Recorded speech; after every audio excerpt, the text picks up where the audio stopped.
Salut tout le monde, j'espère que vous allez bien. Je m'appelle Saïf, ça fait 6 ans que je fais de l'e-commerce maintenant. Aujourd'hui, je fais cette chaîne YouTube pour partager avec vous mes learnings, mes victoires, mes succès. Mais avant ça, on va faire le petit point donc pour me présenter. Avant l'e-commerce, j'étais dans un cursus pour être chercheur en maladies métaboliques et vasculaires dans un master biologie médicale. Donc ici, vous pouvez voir quelques clichés. Donc j'ai un background assez scientifique, assez où on va au fond du problème, on va essayer de le résoudre. Mais maintenant, je fais full e-commerce et donc j'ai deux brands aux États-Unis, une qui prend 90% de mon temps et une autre qu'on est en train de construire en parallèle. Je partage avec vous cette citation que j'aime beaucoup. Si un homme n'a pas découvert ce pourquoi il est prêt à mourir, il n'est pas fait pour vivre. Alors c'est un peu extrême, mais c'est un peu l'esprit ici que j'ai et que j'entretiens tous les jours et que je veux transmettre en fait dans mes vidéos, dans ma façon de faire, dans mes explications.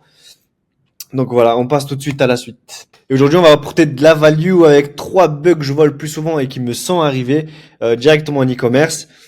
Alors le bug numéro 1 que je vois et avec lequel j'en ai fait les frais et que vous faites sûrement les frais, c'est le fait de vouloir tout contrôler. C'est le plus gros bug que je vois autour de moi.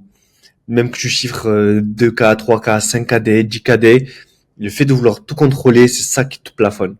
Alors au début, c'est normal, tu dois tout comprendre, tout connaître de ta brand, etc. Faire les ads toi-même, faire les vidéos toi-même, faire le media buying, faire les emails, etc. toi-même, c'est super. Mais le fait de continuer de le faire, même si tu as des résultats, c'est là que tu deviens le bloqueur de ta brand. Pour l'anecdote, j'ai perdu 1 an et demi de ma vie parce que je créais les ads moi-même, je créais les angles marketing, les publicités, les vidéos. Je faisais moi-même le media buying, je faisais les mailings tout seul, je faisais quasiment tout seul. Et au final, j'étais juste saturé, fatigué et je n'arrivais pas à scaler comme je voulais. Et c'est là que j'ai compris la puissance en fait de comment déléguer. Avant ça, il faut comprendre que lorsque tu ne délègues pas, tu deviens le frein de ta brand. Et je sais pas si vous savez, mais on va toujours à la vitesse de l'élément le plus faible. Ok? Donc, si c'est vous, en fait, vous êtes le frein de votre brand. Donc, si vous scalez pas, c'est à cause de vous. C'est pas à cause de la brand, c'est pas à cause de Andromeda, c'est pas à cause de je sais pas qui. C'est uniquement grâce à vous et à ce qu'il y a dans votre tête et vos actions. Ok? Donc, les learnings pour déléguer. D'abord, il faut comprendre que tu as été formé à l'école à être évalué sur ton exécution. Ça veut dire que tu penses que plus tu fais et mieux ça sera. Donc si tu fais 2 fois plus, tu auras 2 fois plus. Ça marche pas du tout comme ça. Et surtout pas dans l'entrepreneuriat. Si vous déléguez pas, vous pourriez pas scale, même si vous êtes le meilleur du monde. Ok? Donc il y en a qui délèguent à l'IA, très bien. Il y en a qui délèguent à l'humain, c'est très bien aussi. Mais il faut quand même déléguer. On peut pas rester dans ces tâches. Ok? À n'importe quel niveau. Et c'est normal qu'au début, tu as peur que les autres fassent moins. D'ailleurs, ce sera le cas. Au début, les gens feront moins. Mieux vaut quelqu'un qui fait 80% de vos tâches que vous faites 100% mais tous les 3 mois. Ce n'est pas uniquement que vous savez pas comment déléguer, mais c'est aussi que vous n'avez pas mis en place des process dans chaque département de votre brand. Ça, c'est l'action à faire qui est la plus urgente avant de recruter parce que on veut recruter quelqu'un avec une certaine base et donc vous devez mettre en place ce que vous savez faire sous forme de process, ok? Et ça va aider déjà les gens qui vont rentrer dans votre brand et ça va contribuer à leur formation. Je ferai une vidéo prochainement donc sur le recrutement, qui est embauché, à quel moment et à quel niveau, mais c'est quelque chose de primordial. Vous ne pourriez pas scaler sans recruter quelqu'un. Alors le bug numéro 2, ultra important, le perfectionnisme. Alors ce bug est sournois. Il donne l'illusion de tout bien faire, d'être sur le bon chemin, de faire partie des meilleurs, alors que pas du tout.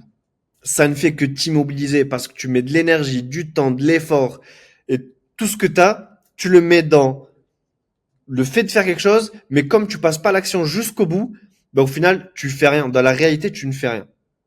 Et ça, même que tu fasses 1 KD, 5 KD ou même 15 KD, tu peux rentrer là-dedans. Super important de regarder son comportement et de prendre du recul et de se demander est-ce que tu n'es pas en train de chercher la perfection pour pas te lancer, pour pas continuer, pour pas scaler ou bien même pour pas recruter. Donc, comprenez que le perfectionnisme, c'est la procrastination des gens intelligents. Ok?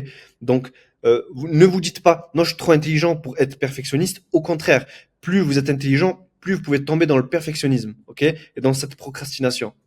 Alors la solution, lancez imparfait, testez vite, corrigez et relancez tout de suite pour que votre échec vous ait servi si jamais vous avez échoué. Alors, pour l'anecdote, il y a 2 ans, j'ai lancé une brand et j'ai perdu beaucoup d'argent. C'était le produit parfait. Il résolvait tous les problèmes. Il y avait une brand qui faisait de l'argent énormément avec ça. C'était un produit destiné aux femmes. Et donc, j'ai décidé de tout faire en grand. Donc, je prends un vidéaste, je prends un maquilleur, je prends 2 Airbnb. Et à la fin, on a tout fait bien. Donc, les ads, le site, les photos, les reviews, mais on n'était pas efficace. Voilà, on a préféré privilégier le fait d'être parfait à l'efficacité. Ici, je vous montre quelques photos. Donc, on a pris durant ce shooting-là. Voilà,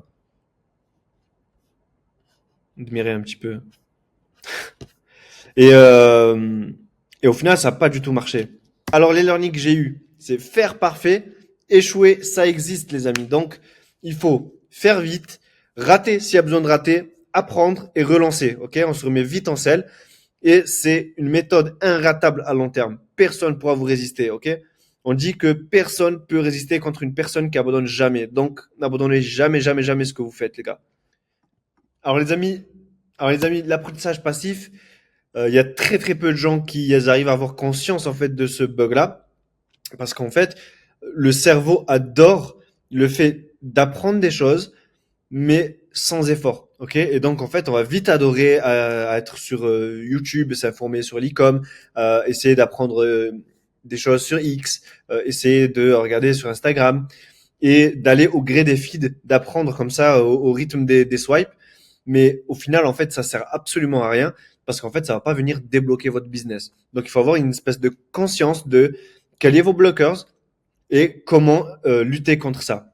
Donc là, on va voir directement les learnings pour passer outre ce problème d'apprentissage passif. Déjà, faire une liste des sujets que vous devez maîtriser. Donc les ads, les angles marketing, les offres, le recrutement. Allez chercher les meilleures sources sur chaque sujet, que ce soit sur YouTube, sur X, sur l'IA. Demandez, faites du consulting, faites appel à des agences.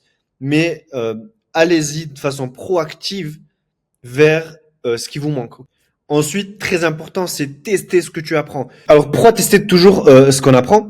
Parce qu'en fait, il y a un effet de confort lorsqu'on apprend quelque chose et c'est un mécanisme du cerveau qui va amoindrir la valeur de ce qu'on a appris. Et on va penser que ce qu'on a appris va pas changer notre vie, alors que pas du tout. D'accord? Ce qu'on a appris dans le monde physique, la valeur ne diminue pas, mais dans notre esprit, la valeur, elle est diminuée. Tester un peu ce qu'on a appris, de voir est-ce que c'est correct, c'est pas correct, peut-être qu'on a mal appris. C'est super inconfortable. Et donc, les gens, ils cherchent un peu à éviter ça. Et ils se disent qu'ils savent, donc ils ont une barrière en fait entre le fait de savoir et de tester. Donc concrètement, tu veux apprendre à faire des créatives, tu vas prendre déjà tu vas regarder toutes les vidéos sur YouTube sur les créatives, tu vas essayer de te former sur les créatives, tu vas regarder X ce qu'ils en disent.